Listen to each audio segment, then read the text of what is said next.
Hey, welcome back, you guys. It's me, Coach Adam here on Living Your Best Life. Thanks for tuning in. It's taken me a little bit to get back to another episode. I've been kind of up and down with this, but I promise you I'm getting back to it. So the last episode was a couple weeks ago. This one's coming out right before the end of June. So twice a month is what I'm shooting for. Maybe a bonus one every now and then. I want to see about getting guests on the show, so maybe some interviews. Whatever. We'll figure it out.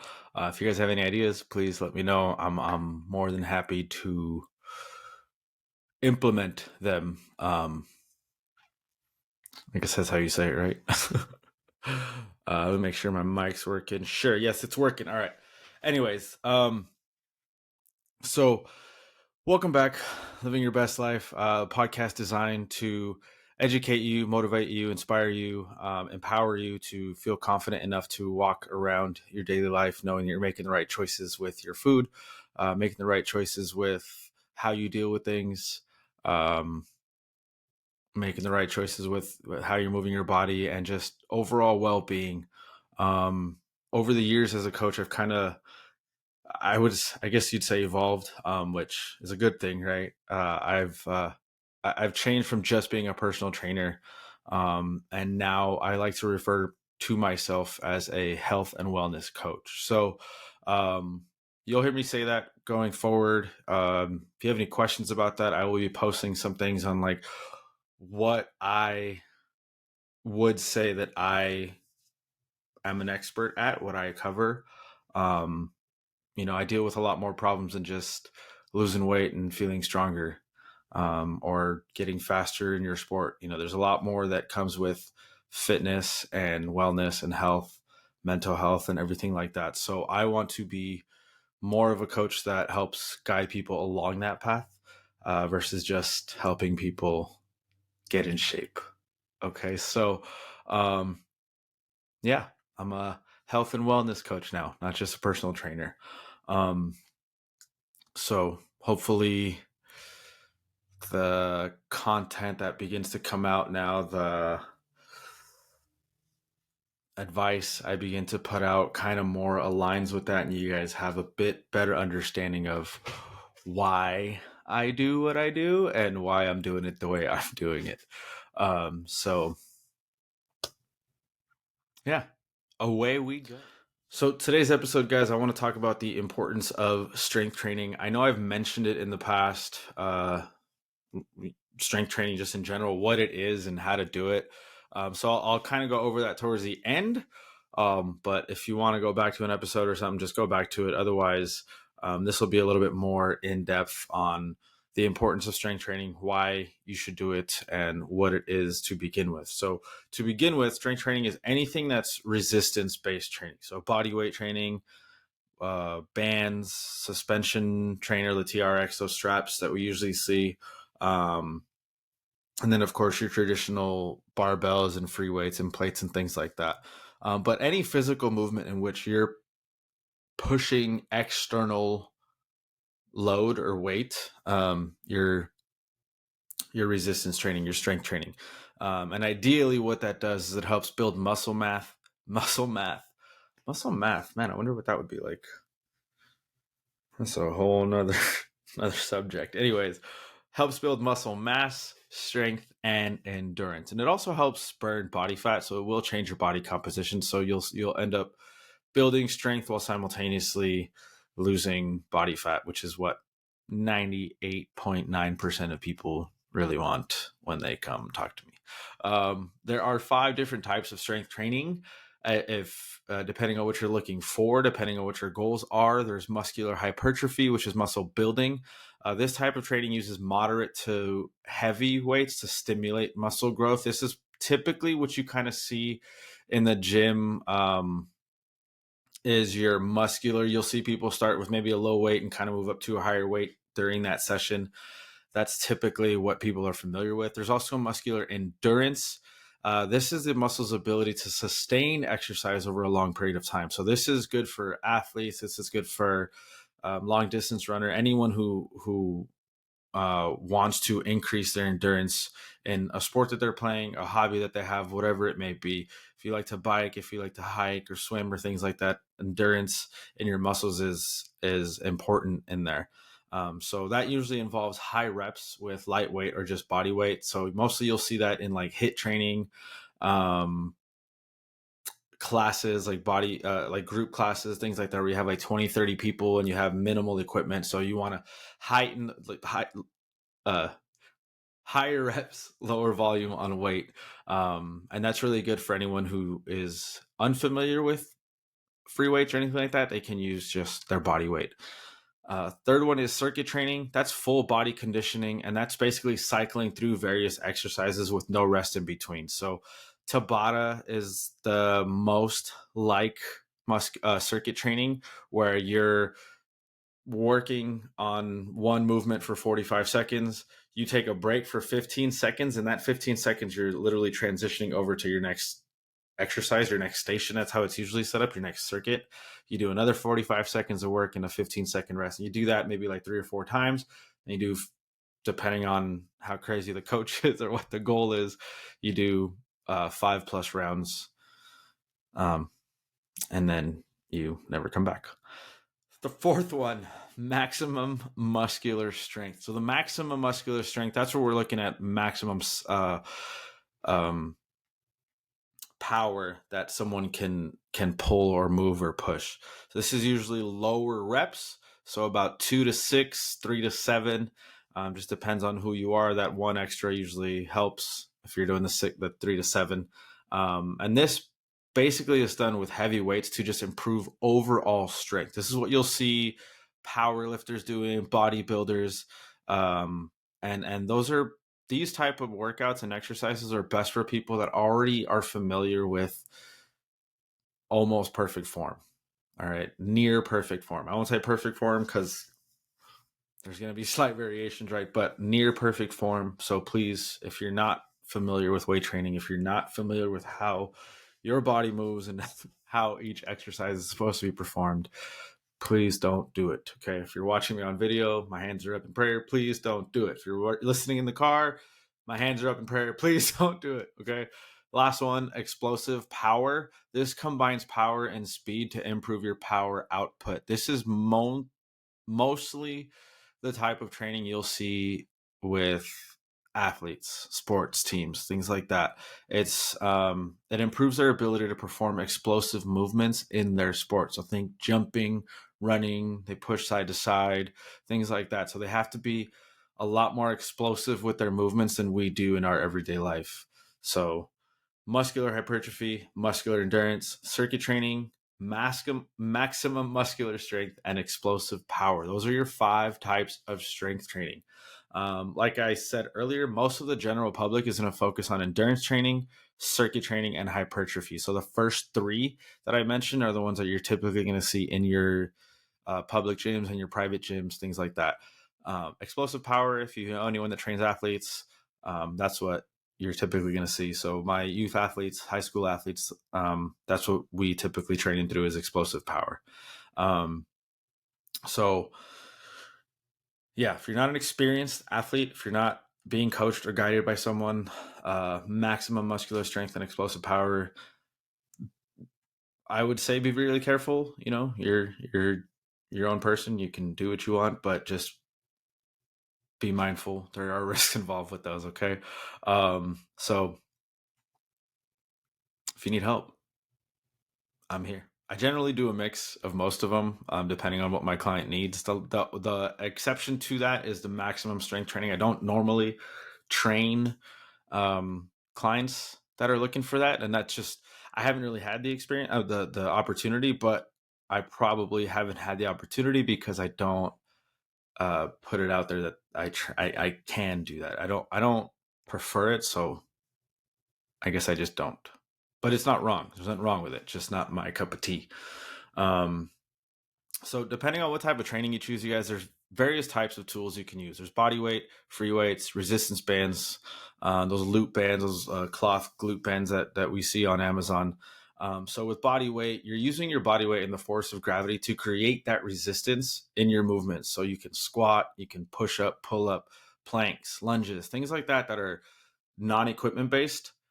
Sit ups, right? You're using your body weight to tire yourself out, essentially.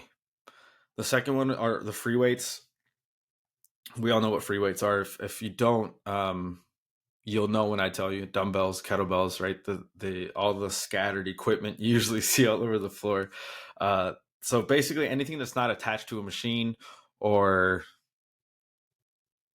yeah, or cardio equipment, those are all free weights: kettlebells, barbells, med balls, um, and things like that. Those are going to be your free weights. So if you don't have stuff like that in your own home, you're going to find it in a gym, right? Or if you have stuff at home that you can use, that's going to be beneficial for you. And if you don't have any of that, body weight is going to work just as fine. And then resistance bands and loop bands, those are great for beginners. Those are great for anyone who may be fearful of weights or anything like that, or has any previous injuries that they're just afraid of re-aggravating. So bands are um, super easy and super beneficial when it comes to exercises like that. And they're sometimes made of cloth, most are made of rubber, and they just basically provide resistance when stretched. There's mini bands, there's power bands, and then there's tube bands. So the mini bands are the ones you'll go like around your ankles, around the wrists, and things like that. Power bands are the longer ones that you can use for like overhead movement, stretching the shoulders. And then the tube bands are the ones we are most familiar with. Those have the handles on them, and you can use them for like curls, overhead presses, flies, things like that. Those are the ones that most people will probably have in their home gym. And then we also have our weight machines, which you're going to see in your gym. Some of them have stacks of weights. Some of them are air compression based, which I kind of like those. Those are a lot of fun. But that's what they use to provide resistance. Like I said, you're going to see those mostly in a commercial gym, and a lot of physical therapy and rehabilitation facilities as well. And then the last one you can use is suspension equipment. Most people know it as TRX. That's the brand. So they're actually just called suspension trainers. They're straps that can be anchored up to you can set up an anchor in your garage, like or your wall or something, or they even have a setup to do it on the door, and you can clip it on there, and that basically uses body weight and gravity to perform the movement. So it's a really great option for again, for those who are a little bit afraid of free weights, and just kind of want to get into movements. And they're also portable, so you can travel with the straps a lot easier than you can travel with free weights. So that's also a really good option for anyone um, who has a travel based job or just happens to travel a lot. Suspension trainer and bands are great for working out on the go. But whatever type of training you decide on, the ultimate goal is basically to put your muscles under tension to allow what's called a neuromuscular adaptation. That is what creates the changes in our muscle tissue. It stimulates muscle growth, stimulates protein synthesis, which is what builds muscle. And with consistency and repetition, your muscles will become stronger. Yes, they can become bigger, but that also has a lot to do with the type of training and your diet. So don't be afraid of strength training, because you're not just going to become bigger and muscly. You're just going to become stronger, which is what we really all need, is strength. Okay. Okay. If you guys say okay after I do, um, thanks. I know I say it a lot. I'm working on it, I promise. Okay. All right. So now that we know the types of strength training, we know how to do some strength training. Let's go over why we should do some strength training. There's a lot of benefits backed by science. There are actually 13 here. Yeah, 13 guys. There's 13. If you can't find one reason out of these 13 to do some sort of resistance training or body weight or strength training, like, come on, man. We gotta really rethink what we're prioritizing here. But the first one, like we just said, it makes you stronger. All right. Strength training helps make your muscles and your bones stronger. So as you get older, it's going to help keep your bones stronger and your structure strong. It basically just allows you to perform daily tasks much easier. Right. Carrying groceries, for example, is just walking, is a farmer's carry, holding weights by your side and just walking. So you're holding weight, right? Like I have a rule. I don't care how many groceries I have in the car. All of them are coming in on one trip. I'm not. um, or if you have kids and you're not strong enough to bend down and play with them or run around with them a little bit, or if you have older kids and they like to kind of roughhouse a little bit, it's a lot harder to do certain things because you're not your former strength. And if you're an athlete out there, it's going to help improve your performance that are going to require speed, power, and strength. So if you're looking to get faster, if you're looking to jump higher, if you're just looking to perform better in your sport, start strength training. And if you're a young athlete, youth athlete, and junior high, start with body weight. Move into weights, right? And then move into the tougher stuff. But please ask for help. Second thing, you're going to burn calories more efficiently. So if you're looking to burn fat and burn calories, get off the treadmill, please. Don't go on there for 30, 45 minutes and just steady state cardio. It's not going to do anything for you. It'll do something for the first 10, 15 minutes. And after that, you're just wasting your time. Sorry to tell you. If you like the treadmill and you're doing it for fun and your mental health, great, keep doing it. But if you're doing it to lose weight, you're doing it wrong. All right. The way to burn calories more efficiently is by strength training, body weight training. Okay, so remember, when I say strength training here, we're not just talking weights, body weight, resistance, bands, suspension, whatever. Any of those forms of strength training. It's going to help boost your metabolism in two ways. First, you're building muscle, which increases your metabolic rate, your metabolism. And your muscles at that point are more metabolically efficient than fat, which are going to allow you to burn more calories at rest.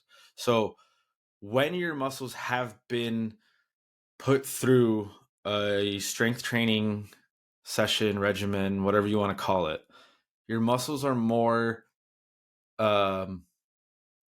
your muscles are going to require more energy than your fat will when it's resting.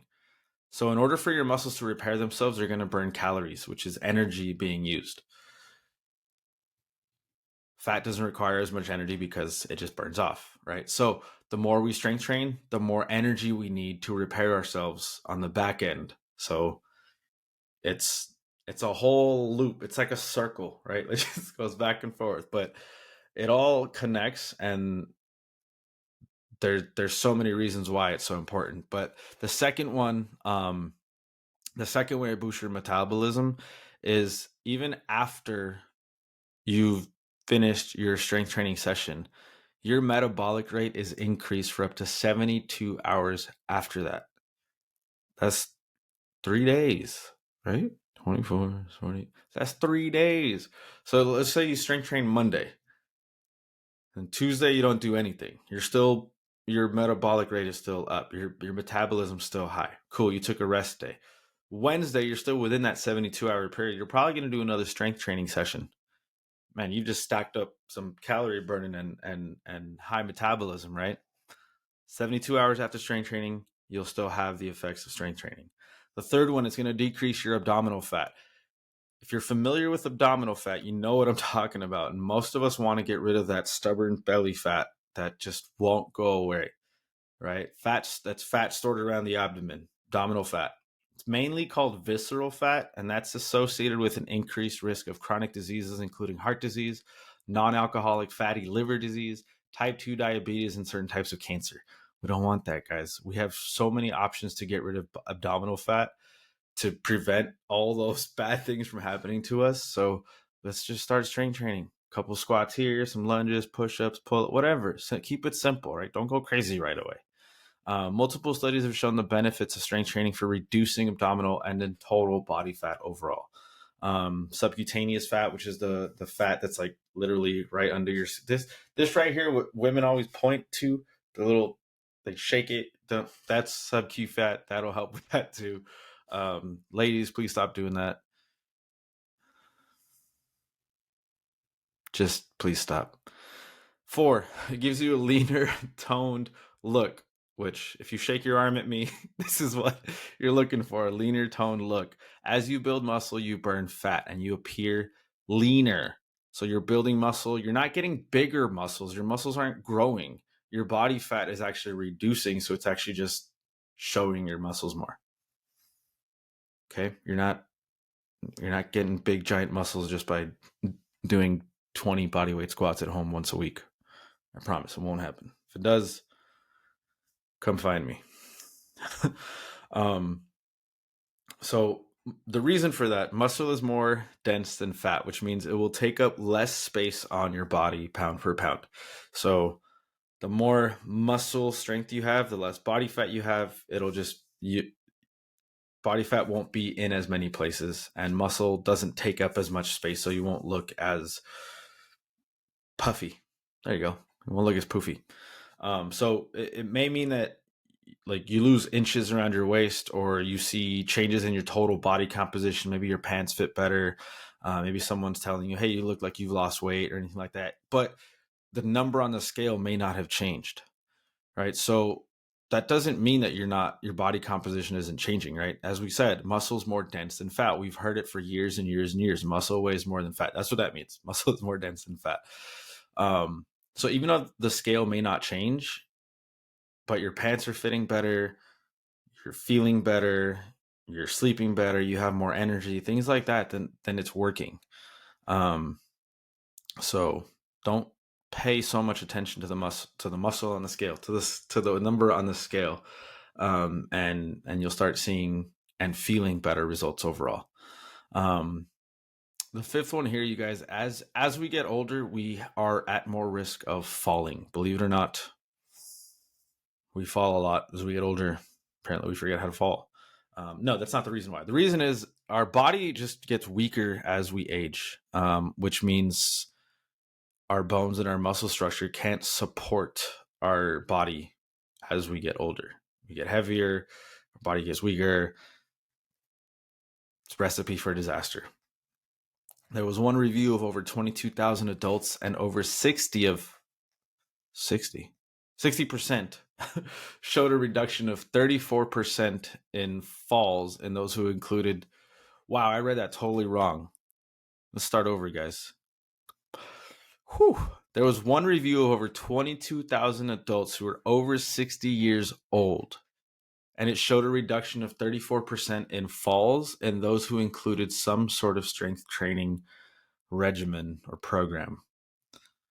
So out of 22,000 adults 60 years and up, 34% of them were able to reduce their risk of falling just by adding strength training. That's pretty cool. So if we start now, if you're not 60, if you're under 60, if you start now, you're setting yourself up for not falling. And of course, it wasn't just strength training for them. Balance and stability exercises were included, because you lose your balance and stability even more as you get older. So that's included as well. But strength training is the main form of exercise. And there's also other forms of strength training that they do, the 60 and older crew, because the traditional weight training and running and things like that aren't really something that is, we'll say, easy for them, right? So they don't do those. They do Tai Chi. They use the resistance bands, maybe some yoga, Pilates, simple body weight exercises that'll help them stay mobile, stay flexible, and stay active. Along with decreasing your risk of falls, you also lower your risk of injury overall. Strength training is going to help improve the strength of your range of motion and the mobility of your muscles, ligaments, and tendons. So think your shoulders, your wrists, your knees, your ankles. Those are the areas that need that range of motion and mobility, and also need the muscles, ligaments, and tendons around it to be strong. So when we have strength around it, the likelihood of getting hurt is much less, right? If we have strong thighs and hamstrings and calf and shin, then our knee is much better protected. If I have a strong chest, shoulders, back, and arm muscles, and my shoulder is much better protected, right? These strength training exercises, what they basically do is they just reinforce the strength around those major joints. We don't like hurt knees, which is the most common. We don't like hurt shoulders, also most common injury, but hips and ankles also provide additional protection. So we need to protect our joints as much as possible. And then it can also help correct any muscular imbalances. So if you have imbalances, injuries are bound to happen as well. So if we strength train, our body is smart enough to balance itself out when it has to, and we have to give it the opportunity to do so. Um, and it's not just about strengthening, right? The muscles around the joints, right? It's also the muscles in your core, your trunk. Um, from your hips to your ribs, it's not a lot of bone. It's just your core muscles. So we need to have those strong as well. Having a stronger core is going to help take the load off your lower back during lifting.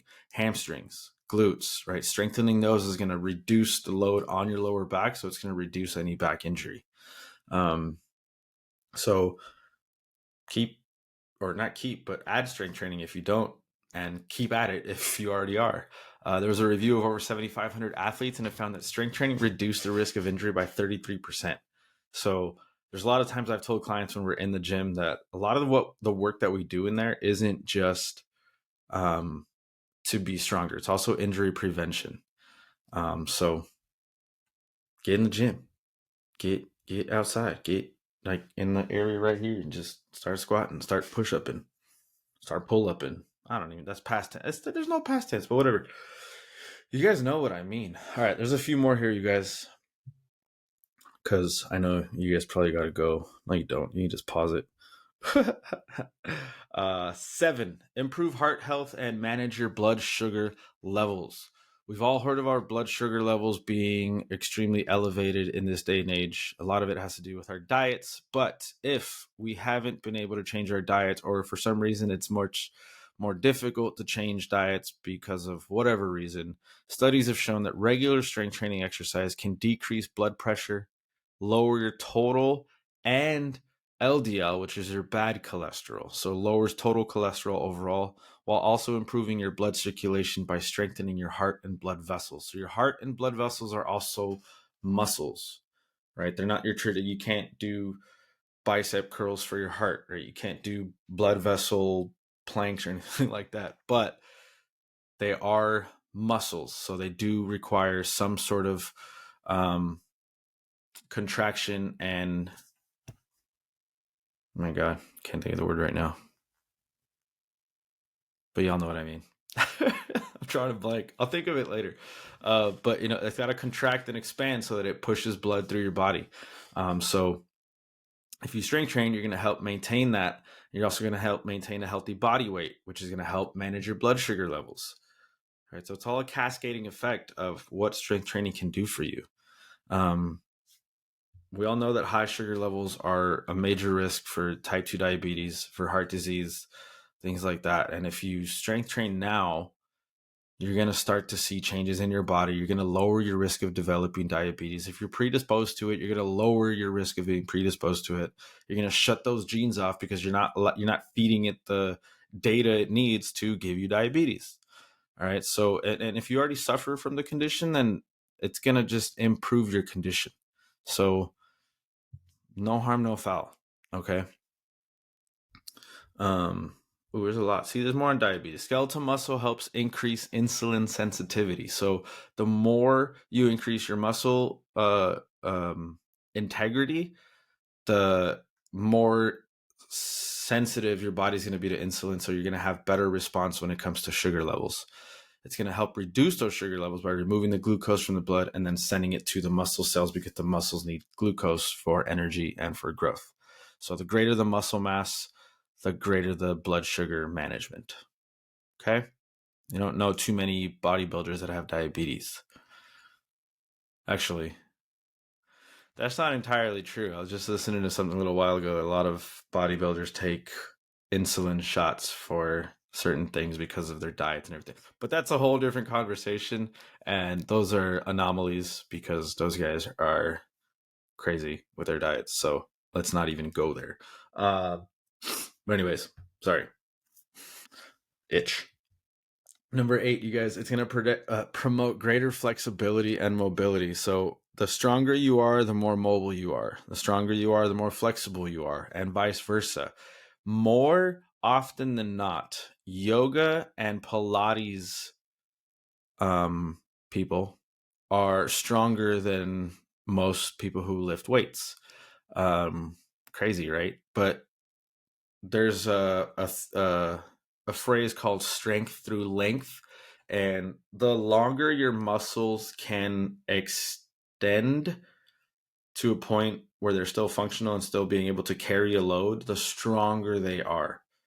Right. So when you see people in those yoga positions or those Pilates positions where they're holding their body in these elongated stretch positions for 30 seconds, 45 seconds, maybe even a minute sometimes, they're actually building strength. It's time under tension. So strength through length, and the longer you're in that position, the stronger your muscles are going to be in those areas. Um, and it's actually going to make you more flexible as well, because the longer your muscles can stretch, the longer you can move, right? The better you can move, the easier it'll be to put your socks on. I know. I know if you struggle out there putting your socks on, you gotta like lift your foot up. I know. It's okay. Don't worry. I've been there. Don't be there no more.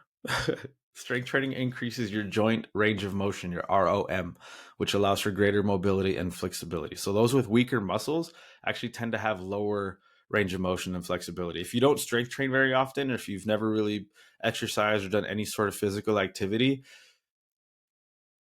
then you probably have been in a situation where they've said, bend down and touch your toes, and you can't. It's weird, right? But the more you stretch, the more you strength train, the longer your muscle tissue is, the more flexible you're going to be. Okay.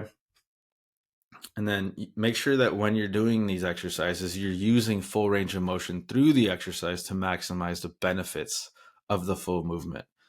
So if we're going to squat, don't do a half squat, because when you do a squat later, you're going to half squat, and that's how far you can stretch, because that's how you've trained your muscles to function. 4 more here, guys. Number 9, 10, 11, 12, 13. That's actually 5. I can't count.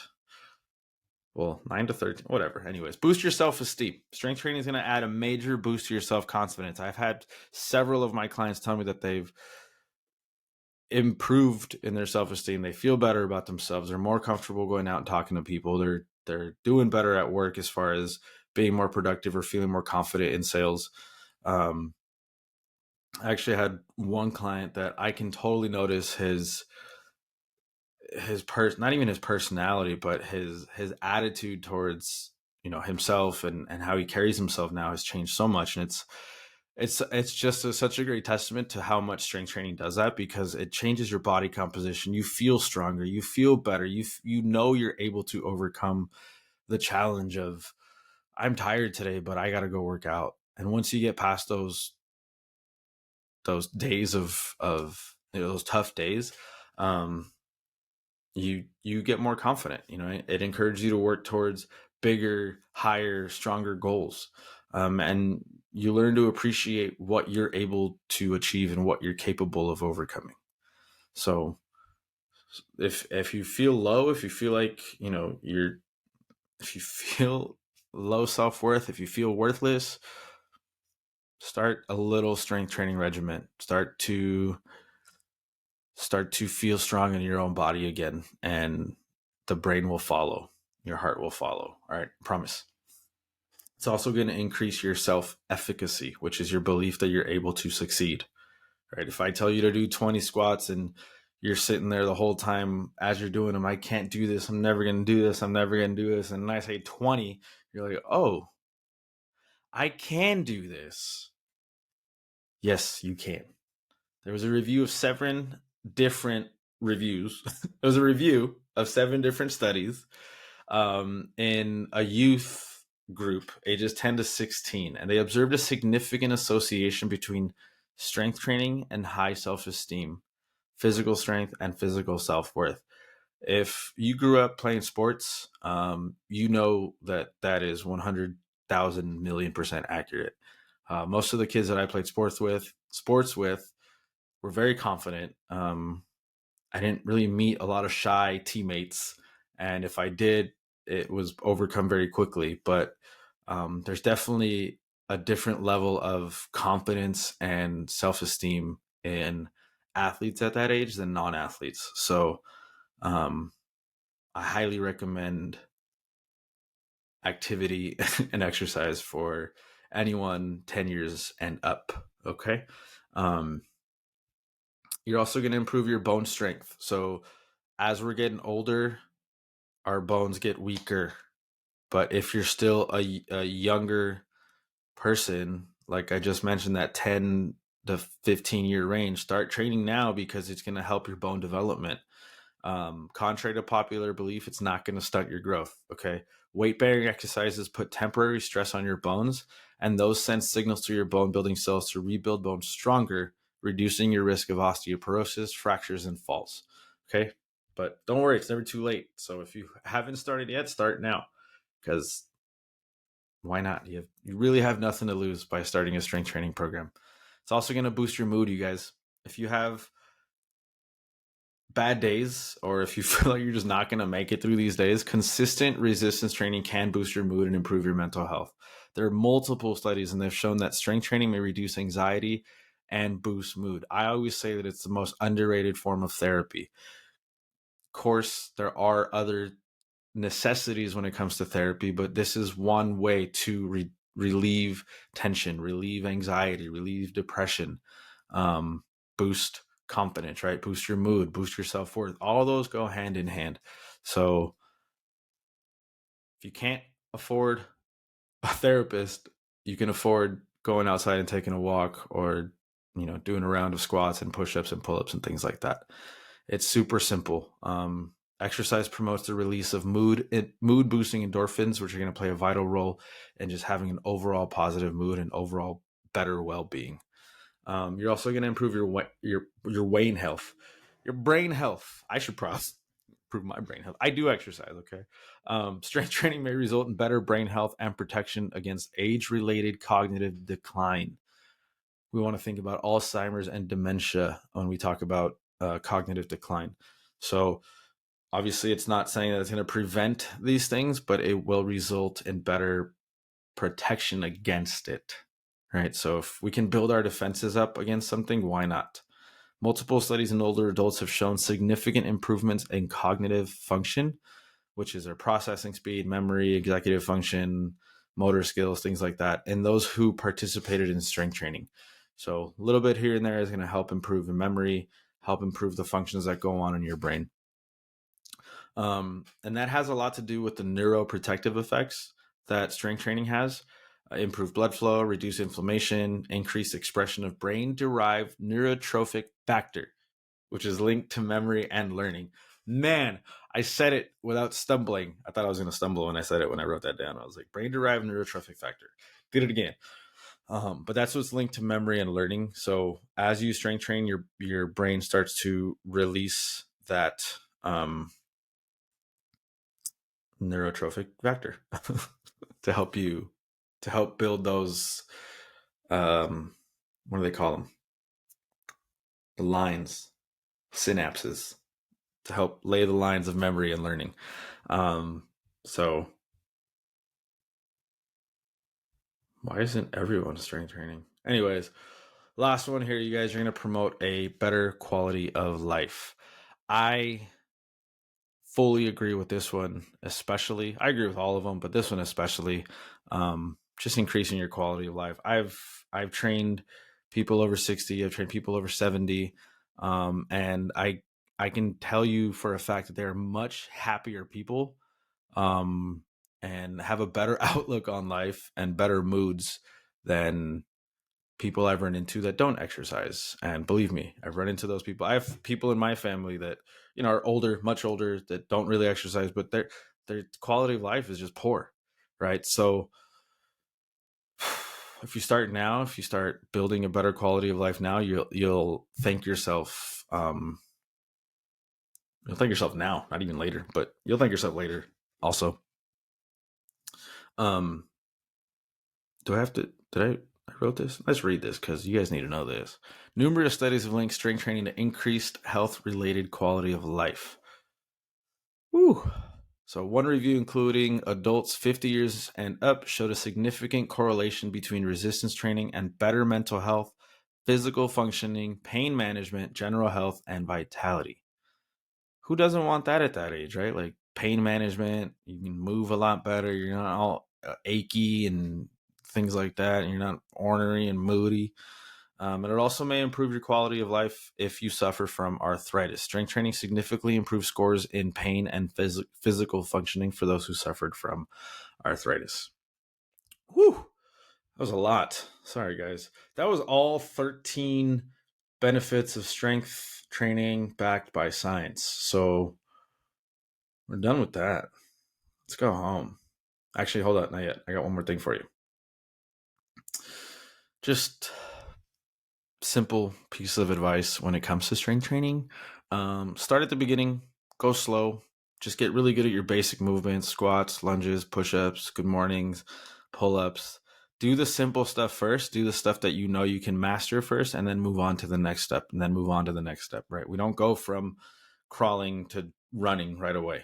Okay? We crawl, we walk, we run, we fly, as MLK said. But yeah, make sure you have proper form and you can complete the exercises before you move on to something. Just because you see something on Instagram and it looks cool doesn't mean you can do it. Doesn't mean you should do it. Please don't just do it because it looks cool. All right. And start with body weight. And then once body weight becomes easy and you're still a little like, I don't know if I want to do weight yet, then start doing single leg exercises, right? So you start doing more lunges, more step ups, more Bulgarians, more single leg RDLs, things like that to challenge your balance and your stability, which is going to add another element of difficulty to each workout. And then rotational movements are always a great option to add. We rotate in life all the time as we walk around. So do movements that are functional in real life, and you'll be much better off. You'll see the results translate much better. So once you've reached that level of comfort, go ahead and start adding an external load, right? So start using free weights, start using resistance bands, or machines. If you're more comfortable with that, that's probably a better option as well. And then barbells and plates are going to be best for when you're either with a coach that's helping you set it all up, once you're comfortable enough to do it all by yourself, or if you have a partner that can help you, so you don't hurt yourself, or you guys can both kind of spot each other in those situations. But challenge your muscles with a progressive overload. So start with lower weight, move to higher weight as you go into each set. Don't go crazy with the weight, right? I say add about 5 to 10 pounds each set. Make sure that your sets and your reps are manageable. They have to be difficult but doable. So you should be increasing your weight and your reps and your sets, but don't increase it so much that you can't finish each workout. Okay? That one I said okay because I need you to agree with me. And then lastly, guys, don't overdo it. All right, don't overdo it and plan your workouts ahead of time. So if you're going to go through a workout and you feel that because you're not sore after your workout that it wasn't a good workout, that's wrong. Okay, please don't feel that way. Being sore isn't a marker for a good workout. Being sore is a marker for muscle groups that need a little more use. All right. So if you notice when you do squats for the first time and you haven't done them in a while, you're going to be sore. And then after a few weeks, you're not sore anymore. But then we introduce lunges or something like that. Guess what? You're going to be sore. And then after a few days of that, you're not going to be sore. So it's not a good marker to sit there and be like, I'm not sore. I didn't do a good workout. I got to go harder next time. Don't do that. Okay. So don't overdo it. You shouldn't be in so much pain that you can't do normal life, right? You shouldn't be in that much pain. All right. And gaining that muscle strength or gaining size or anything like that has nothing to do with being sore. It's not going to help. Because you'll actually typically feel sore for about 36 hours after your workout. So if you're aiming to be extremely sore on Monday and it lasts for 36 hours, by Wednesday you'll still probably be a little sore, and then you're going into another training session. So you don't really want that. Okay. Program your training to be full body workouts so you get some work from head to toe. You don't want to just do one body group, one body, yeah, one muscle. You don't want to do just one muscle group, because if you go to the gym Monday, Wednesday, Friday, and Monday you're supposed to do legs and something came up, you just couldn't make it, great. Now what? Wednesday you're going to do legs and move your Wednesday workout to Friday. Cool, that's fine. But then now what's going to happen Friday? It's just too confusing. So if you can do a full body Monday, full body Wednesday, full body Friday, and you miss one day, those other 2 days are still going to be full body. Okay. And if you need help with things like that, I have an app with all my workouts on there that you can follow, and you won't be so lost. Okay. So if you're nervous about strength training, maybe because you're not sure where or how to start, or you don't want to be made fun of, or you don't want to get hurt, then I hope that this kind of gives you a little bit of a starting point, and makes you feel a little more comfortable starting to strength train, starting to resistance train, body weight train, whatever it is you want to do. The great thing about it is that it's not just lifting weights at the gym, right? So if you want to do yoga, if you want to do Pilates, if you want to go swimming, if you want to go hiking, if you want to go running, those are all resistance based exercises, workouts, to say the least. I know people don't like hearing workouts, so I'll say exercise. I'm just gonna start saying movements, because every time I say exercise, people get all nervous. But anyways, anytime you're giving your body an external resistance, walking up a hill, pushing a stroller, so if you have kids, things like that, are simple ways to add simple resistance training, and the best way to just get started. So don't be shy. All right, we all got to start somewhere. Ask for help. We all need help. Don't be afraid to ask for help, and don't get hurt out there. All right. So thank you guys so much for tuning in to another episode. This was much longer than usual. We're at about 45 minutes now, probably a little longer, I think. I don't know. Anyways, thanks, you guys. If you had to pause it and come back, I appreciate it. If you didn't finish it, then you're probably not listening to this part of it. But thanks again. So make sure you follow the podcast, subscribe so you get alerts on new episodes. Also go to my YouTube channel at Coach Adamir. The videos are on there, as well as Spotify. So, and then follow my page at Coach Adamir. Everything's at Coach Adamir. Keep it simple. And then a new website's coming up pretty soon. I'll have my stuff and then some of Audrey's stuff on there, because we're kind of planning on morphing this into one. Good thing is we both have the same initials already, so that helps. But anyways, I'm gonna ramble on if I don't stop here, because I usually don't write my outro, my bye-bye. I don't write it because it's gotta be organic, right? Whew. Anyways, yeah, I'm done. There's no more on here. Finito. So thanks, you guys. Message me if you have any questions. Don't be shy. Feel free to reach out to me. I'm more than happy to help. That's what I'm here for. I'm not here to hide any information or make you feel like you need to ask me a million questions in order to get your answer. So if you need an answer, text me, email me, message me. You'll get the answer you need. Hopefully it's the right one. But all right, guys, I'm going to go now. I'll miss you. All right. Have a good week, you guys. Remember to love yourself and go be the best version of yourself. Bye.